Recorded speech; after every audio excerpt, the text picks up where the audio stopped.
Avatar Meher బాబా की జై. జై మెహర్ బాబా. మనం త్వమేవ శరణం డాక్టర్ మల్లాది కృష్ణానంద గారు సంకలనం చేసిన బుక్ బాబా యొక్క విశేషాలని ఎపిసోడ్స్గా చిన్న చిన్న కథలుగా ఉన్నాయి. అవి మనం చదువుకుంటున్నాం ప్రతి బుధవారం కూడాను. 2 బుధవారం బట్టి అది కుదరలేదు. లాస్ట్ బుధవారం సిద్ధలక్ష్మి గారు చదివింది అక్కడ దాకంటే దారి తప్పిన మానవాళి భగవంతుడిలో ఐక్యం ఇవ్వాలనుకోవడమే మానవ జన్మ గమ్యం కావాలని మెహర్ బాబా పలు సందర్భాల్లో చెప్పారు. భగవద్వచనం గ్రంథంలో పేజీ 38 చివరిలో మానవ జీవిత గమ్యమైన భగవదైక్యం గురించి బాబా చక్కటి స్టోరీస్ కూడా చెప్పడం జరిగింది. అంటే దారి తప్పుతుంటే వాళ్ళని సరిచేసి సరైన మార్గంలో పెట్టడానికే బాబా చెప్తూ ఉంటారు. అంటే బాబా చెప్తున్నారంటే, నేను నీకు తండ్రిని, నేను నా అనుభవంతో చెప్తున్నాను, నన్ను నమ్మి నా వెంట వస్తే నీకే తెలుస్తుంది అంటూ కిషోరాన్ని వెంట పెట్టుకుని జాగ్రత్తగా అడవిలోకి వెళ్ళిపోయింది ఆ పులి. ఎందుకంటే ఆ అరణ్యంలో ఉన్న పులి ఒక పిల్ల గొర్రెల మందలో కలిసిపోయి గొర్రెలతో పెరిగింది. దాన్ని తిరిగి పులి కనుక్కొని మళ్ళీ తన పిల్లని తీసుకుని అరణ్యంలోకి తీసుకెళ్ళిపోయింది. అంటే జాగ్రత్తగా మరి ఎక్కడ దారి తప్పకుండా తిన్నగా తీసుకుని తన గుహకి తీసుకుపోయిందా తన పిల్లని. ఈ కథ ఏంటంటే అందరికి తెలిసిన విషయం ఇది. ఈ కథ చాలా తేలిగ్గా కనపడుతుంది, కానీ దాని అంతరార్థం మనం గమనిస్తే దారి తప్పిన మానవాళిని తిరిగి తమ దరి చేర్చుకోవడానికి అవతరించిన అవతారుని దరి చేరి ఆయన నామస్మరణలో చివరాఖరు వరకు అవతారం చేరాలన్నది. మనం అటు ఇటు పోకుండా మా బాబా యొక్క నామస్మరణ చేసుకుంటూ ఆయన దరి చేరి చివరి వరకు కూడా ఆయనతో ఉండి ఆయనలో చేరాలి అనేదే ముఖ్య ఉద్దేశం. అయినా ఐక్యం అవ్వాలని, అదే మన జీవన గమ్యం కావాలని బాబా సందేశంలో పేర్కొన్నారు. ఆలోచించండి, స్పందించండి. మెహర్ సందేశం ఏంటంటే, డిజైర్స్ కిల్ లవ్, అంటే కోరికలు ప్రేమను హరిస్తాయి. తర్వాత అక్కడ రాసి చదువుకున్నారు. ఇవాళ నుంచి ఇక్కడ 38వ నెంబరు, చనిపోయిన వాళ్ళని తాకొద్దు అని బాబా స్పష్టంగా చెప్పారు. ఏంటంటే, మనకు తెలిసిన వారు మరణించినప్పుడు వారిని చూడటానికి వెళ్తూ ఉంటాం. అలా వెళ్ళినప్పుడు ఆ చనిపోయిన వ్యక్తిని తాకవద్దని మెహర్ బాబా హెచ్చరించారు. ఎందుకంటే ఆ సమయంలో చనిపోయిన వ్యక్తి నుండి అనేక వేల సంఖ్యలో అతని సంస్కారాలు అతని దేహం నుండి బయటకు వస్తాయిట. అందుకని పార్సీలు ఏం చేస్తారంటే, ఆ చనిపోయిన వ్యక్తి పార్థివ శరీరం మొత్తానికి పెరుగును ఒక పూతలా రాసి ఒక కుక్కతో నాకిస్తారు. ఆ కుక్క పెరుగంతా కూడా నాకేస్తుంది.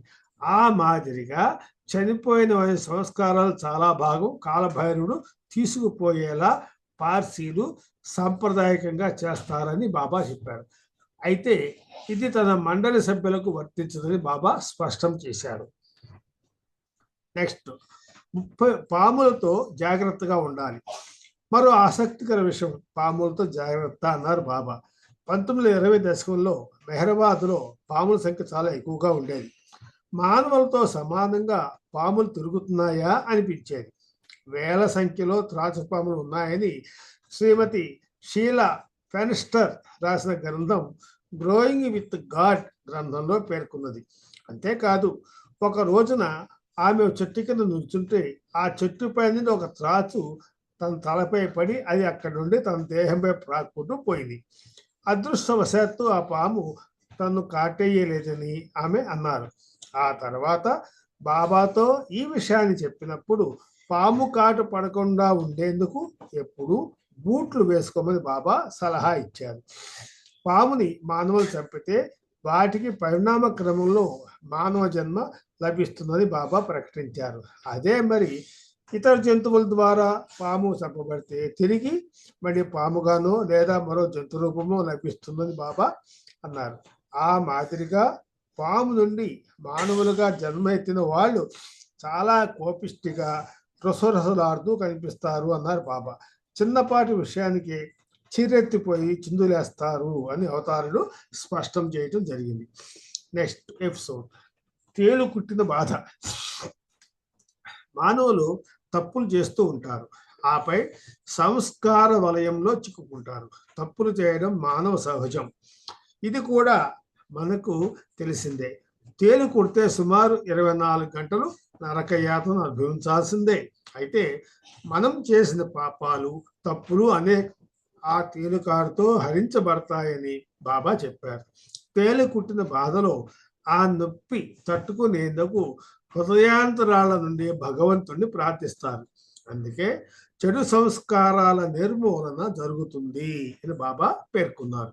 ఈ చెడు సంస్కార నిర్మూలనకు తేలుకాటు ఓ చక్కని దివ్యౌషధం. అయితే తేలుకాటు యాదృచ్ఛికంగా అకస్మాత్తుగా జరిగితేనే ఇది సాధ్యం. సంస్కారాల నిర్మూలన కోసమని చెప్పి తేలుకాటు బారిపడేలా ప్రయత్నించడం వల్ల ఎలాంటి లాభము ఉండదని బాబా హెచ్చరించారు. ఇది సంస్కారాలు పోతాయని చెప్పి పనిమాల వెళ్ళి తేలుతో మనం కుట్టించుకోకూడదు. గ్రోయింగ్ విత్ గాడ్ గ్రంథంలో పేజీ 92 నుండి ఈ విషయం సేకరించడమైంది. 41 ఎపిసోడ్. ఇది బాబా వారి ఉవాచ. ఇటీవల కాలంలో సేవాభావానికి, నిస్వార్థ సేవకు చాలా మంది అత్యంత ప్రాధాన్యత ఇస్తున్నారు. సేవా ధర్మంలో ప్రావీణ్యత గురించి పలువురు విస్తృతంగా చర్చిస్తున్నారు. నిస్వార్థంగా సేవ చేద్దామనే వారిని నిరుత్సాహపరచడం కాదు, కానీ మానవులకు ఎవరికి ఏ మేర సహాయం అందించాలనేది సర్వజ్ఞాని అయిన అవతారునికి మాత్రమే అవగతమవుతుంది. సామాన్య మానవులకు ఏ మాత్రం అర్థం కాదని బాబా స్పష్టం చేశారు.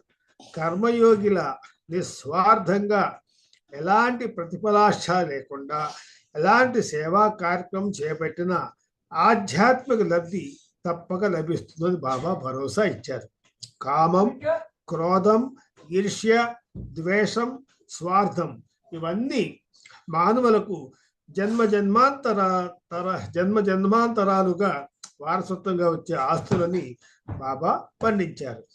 ఇవన్నీ ఒక పెద్ద బండరాయి తనంట తాను ముందుకు కదలటానికి ప్రయత్నించినట్లుగా బాబా అన్నారు. బాబా ఇంకా ఇలా అన్నారు: మానవులలో నేను అనే భావం తొలగిపోవాలి. అప్పటిదాకా సంస్కారాల నిర్మూలన సాధ్యం కాదు. కర్మయోగం, ధ్యానయోగం, రాజయోగం, భక్తి యోగం ఇలా 4 రకాల యోగాల ద్వారా నేను అనే భావాన్ని తొలగించి సంస్కారాలు నిర్మూలించుకొని మానవ జీవిత లక్ష్యమైన భగవద్ దర్శనం పొందవచ్చు. అయితే అవతారునికి సంపూర్ణ విధేయుడిగా ఉండటమే అన్నిటికన్నా సులువైనది. అవతారునికి సంపూర్ణంగా అంకితమైతే అతనికి మంచి చెడు సంస్కారాలనే బంధనాలే ఉండవు. అవతారునికి సంపూర్ణ విధేయతతో నేను నశిస్తుంది. తద్వారా బంధ విముక్తులవుతారు. సంపూర్ణ స్వాతంత్రం లభిస్తుంది. ఇది బాబా వారి వాచ. Next 42 episode. ప్రేమతో చేస్తే కర్మకాండ కాదు. అంటే కర్మకాండలు అంటే ఏమిటో బాబా ఇలా వివరించారు. ఏ కర్మనైనా సరే ప్రేమతో మనస్సు పెట్టి ఆచరిస్తే అది కర్మకాండ కాదు. అదే కర్మను ఒక క్రతువులాగా యాంత్రికంగా చేస్తే అది కర్మకాండ అవుతుంది. నాకు పూలదండ వేయటం కూడా కర్మకాండ అవుతుంది. అలాగే నాకు పూలదండ వేయకుండా ఉండటం కూడా కర్మకాండ అవుతుంది అన్నారు బాబా. మీరు ఆరతి పాడే సమయంలో మీ మనస్సు ఇతర విషయాల గురించి ఆలోచిస్తుంటే ఆరతి కూడా కర్మకాండ అవుతుందన్నారు బాబా. ఇంకా బాబా ఇలా చెప్పారు: నా ప్రేమికులు నా కోసం చేసే ప్రార్థన ఆరతి కేవలం నా ఫోటోకి చేస్తే నేను అక్కడ ఉండను. శ్రద్ధగా మనస్సు పెట్టి ప్రేమతో చేస్తే నేను తప్పకుండా ఆ ఫోటోలో ఉంటానని మెహర్బాబా అన్నారు. గురుప్రసాద్లో జరిగిన ఒక సంఘటన ఇలా ఉంది. ఒక రోజున గురుప్రసాద్లో బాబా దర్శనం ఇస్తుండగా హఠాత్తుగా వర్షం కురుస్తోంది. బయట వేచి ఉన్న బాబా ప్రేమికులు బూట్లు ధరించి ఉండటంతో వారు లోపలికి వెళ్ళలేదు. అది చూసిన బాబా వెంటనే అందరినీ బూట్లతోనే లోపలికి రమ్మని ఆదేశించారు. కానీ ఆ ప్రేమికులు అలా వెళ్ళడానికి తత్వాయిస్తున్నారు. అప్పుడు బాబా ఏమన్నారంటే, మీరు చెప్పులతో వేసిన దండ నా మెడలో వేసిన నేనెంతో సంతోషిస్తానన్నారు. బాహ్యంగా చూపే గౌరవ మర్యాదలు పొగడ్తలు ముఖ్యం కాదు. ఏ పనైనా సరే ప్రేమతో చేస్తే అది ఆధ్యాత్మిక ప్రాముఖ్యాన్ని సంతరించుకుంటుంది. ప్రేమ మాత్రమే కర్మకాండకి నిజమైన ఆరాధనకు గల తేడాని చూపిస్తుంది. ఏ పనైనా ప్రేమతో చేస్తే అది కర్మకాండ కాదని బాబా స్పష్టం చేశారు. ఇక్కడ ఒక మహిళ సందేశం ఇచ్చారు బాబా. పొగడ్తలు, ప్రశంసలు, అవమానాలు, చీత్కారాలు నీ మనస్సును తాకకపోతే, నీవు వాటిని పట్టించుకోకపోతే నీవు ఎప్పుడూ ఆనందంగా ఉండగలుగుతావు. 43 పరిష్కారం చూపిన వృక్షం. You and I are not we but one. Meher Baba చెప్పారు. అనే గ్రంథంలో you and I are not we but one. Meher Baba అనే గ్రంథంలో బాబా మండలి సభ్యుడైన డాక్టర్ ఘని చెప్పిన కథాంశం ఇది. పరిశీలించండి. పూర్వం ఒకసారి నలుగురు కలిసి కాలినడక ప్రయాణిస్తున్నారు. ఆ రోజుల్లో దారి దోపిడీలు, దొంగల బెడద వల్ల ఎవరు ప్రయాణాలు ఒంటరిగా చేసేవారు కాదు. ఇకపోతే ఆ పాఠశాలలో ఒకడు వడ్రంగి, ఒకడు దర్జీ, ఒకడు కంసాలి, మరొకడు ఆధ్యాత్మిక చింతనాపరుడు. వారు దిట్టమైన అడవి గుండా ప్రయాణం చేస్తున్నారు. చీకటి పడ్డాక ఒక చెట్టు క్రింద విశ్రాంతి తీసుకోవాలనుకున్నారు. అయితే అడవిలో చెట్టు కింద అందరూ ఆదమర్చి నిద్రపోవటం సురక్షితం కాదని నలుగురిలో ఒకరు మెలకుగా కాపలా ఉందామని నిర్ణయించుకున్నారు. మొదట వడ్రంగి తన వంతుగా మెలకువగా ఉన్నాడు. అలా మెలకువగా ఉన్న సమయంలో తన కాలక్షేపానికి అన్నట్టుగా వడ్రంగి ఓ చెట్టు కొమ్మను అందమైన మానవాకృతిగా తీర్చిదిద్దాడు. ఆ పిదప వడ్రంగి తన డ్యూటీ అయిపోయాక రెండవ వారికి దర్జీని నిద్రలేపి తాను విశ్రాంతి తీసుకున్నాడు. తన తోటి ప్రయాణికులైన వడ్రంగి పని చూసి ముచ్చటపడి తాను కూడా సమయం వృధా చేయకుండా తను చేతనైన ఏదో ఒకటి చేయాలనుకున్నాడు. దర్జీ తన నైపుణ్యంతో చక్కటి దుస్తులు కొట్టి ఆ మానవాకృతిని మరింత అందంగా రూపొందించాడు. మూడవ వ్యక్తి కంసాలి, స్వర్ణకారుడు. ఆ ఇద్దరి నైపుణ్యాన్ని చూసి ముగ్ధుడయ్యాడు. కంసాలి తన వద్దున్న పూసలతో అందమైన దండలు తయారు చేసి ఆ బొమ్మను మరింత అలంకరించాడు. చివరివాడు ఆధ్యాత్మిక చింతనాపరుడు. ఆ ముగ్గురు కలిసి రూపొందించిన కళారూపాన్ని చూసి ఫకీరు ఆనందపడ్డాడు. కానీ ఆ ముగ్గురిలా తనకు ఎలాంటి కళా నైపుణ్యం తన చేతిలో ఏమీ లేదని బాధపడ్డాడు. తాను కళాకారుడు కాదు కాబట్టి మిగిలిన వారు తనని చిన్న చూస్తారు అనుకున్నాడు. నిరాశగా ఆకాశం చేసి చూశాడు. అన్యథా శరణం నాస్తి అని దైవాన్ని ప్రార్థించటం మొదలుపెట్టాడు. తన తోటి ప్రయాణిక దృష్టిలో తను ఒక చేతకాని వాడిలా నిస్సహాయుడిగా నిలబెట్టగా ఈ కళాకృతికి ప్రాణం పోసి జీవం ఉట్టిపడేలా చేయమని ప్రార్థించాడు. నీవు సర్వశక్తిమంతుడు, నీవు చేయలేది ఏదీ లేదు, ఏదైనా చేయగలవని భగవంతుడిని అర్థించాడు. ఫకీరు శరణాగతి హృదయపూర్వక ప్రార్థనకు సమాధానం ఇచ్చినట్లు ఆ చెక్కతో చేసిన కళాకృతి ఒక అపరూప కన్యగా, గొప్ప సౌందర్యవతిగా రూపుదాల్చింది. తెల్లవారిన తర్వాత అసలు కథ మొదలైంది. ఆ నలుగురిలో ప్రతి ఒక్కడు ఆ కన్య నాదంటే నాదని వాదులాడుకున్నారు. ప్రధానంగా చెట్టు కొమ్మకు ఒక ఆకృతి అంటూ ఇచ్చిన తానేనని వడ్రంగి గారి వాదన. అయితే ఆ బొమ్మకు మెరుగులు దిద్ది దాని అందాన్ని మరింత ఇనుమడుపు చేసిన నేను పుట్టిన దుస్తులను దర్జీ. అలాగే నేను తయారు చేసిన నగలు గట్రా వల్లనే బొమ్మ అందంగా మరింత ఇనుమడించిందని కంసాలి గట్టిగా వాదించుకున్నారు.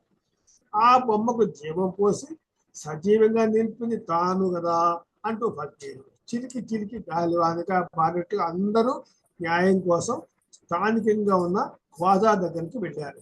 కళ్ళు చెదిరే ఆమె రూప సౌందర్యాన్ని చూసి నివ్వరపోయిన ఖ్వాజా ఆమెను తన సొంతం చేసుకోవాలనుకున్నాడు. ఖ్వాజా ఆ నలుగురితో ఏం మాట్లాడుతున్నారయ్యా? ఆమె మా ఇంట్లో పనిచేసే సేవకురాలు. ఆమె ఉదయం నుండి కనిపించడం లేదు. మోసం చేయాలని చూడదని వారిని గట్టిగా హెచ్చరించాడు. దాంతో చేసేది లేక చివరాకు న్యాయం కోసం అందరూ రాజుగారిని ఆశ్రయించారు.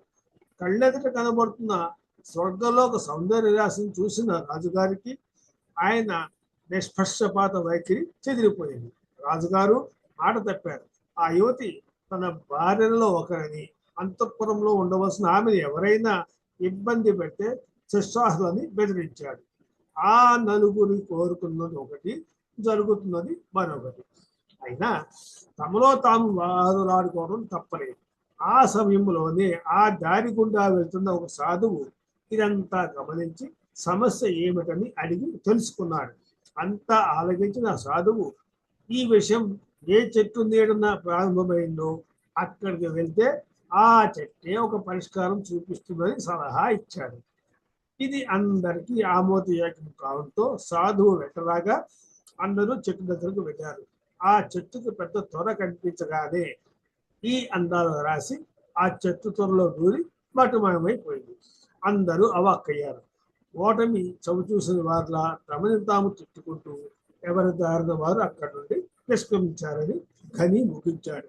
ఈ కథాంశానికి ముగింపు ఏమిటి అంటే, సమాజంలో మీకున్న బంధనాలు, బంధుత్వాలు ఏదో కొన్ని సంవత్సరాలు మాత్రమే ఉంటాయి. ఇవి శాశ్వతమైనవి. నాతో గల మీ బంధం శాశ్వతమైనది.